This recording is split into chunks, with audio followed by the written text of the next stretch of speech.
अमित मात्र हुशार आहे.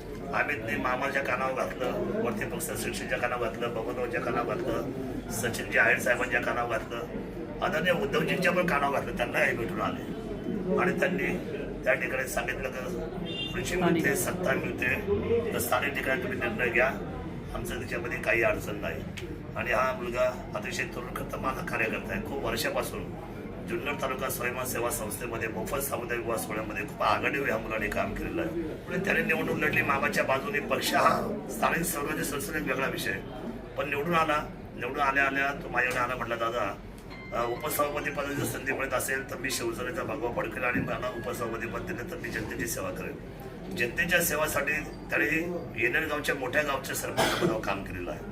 अतिशय हुशार मुलगा आहे. आम्हाला संजयची पण अपेक्षा होती, खरं तर 10च्या 10 लोक आमच्यावर पाहिजे होती, पण त्याचा तिकडून वापर करण्यात आला. खरं तर ती चूक आहे. खरं तर तो एकटा असताना आणि राष्ट्रवादीकडे 6 माणसं असताना त्याने 6 मधला माणूस नाही उभा केला.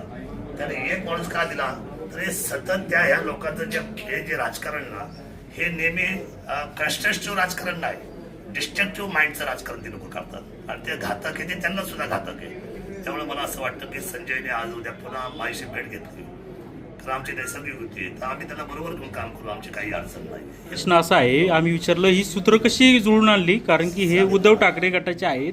कोणकोणत्या नेत्यांना विश्वासात घेऊन हे सगळं चाललेलं आहे? उद्धवजींच्या कानावर घालून आलोय, सांगेल उद्धवजीला जाऊन भेटलो, गुलाबश्री पारखेंना भेटलो, मी स्वतः भेटलोय, मी सचिन आयरांना स्वतः भेटलोय, मी स्वतः सुरेश बोरांना भेटलोय, बबनराव थोरातांना भेटलोय. सर्व लोकांना भेटून त्यांच्या कानावर घालून त्यांची संमती घेऊनच आलेलं. सर, आता ही उपसभापतीची खुर्ची किती दिवस नंतर, 2.5 वर्षानंतर दुसरा संधी कसं आहे? आता हे सभागृहामध्ये बसतील, हे ठरवतील आणि मला सांगतील. अजून काही तसं ठरलेलं नाही.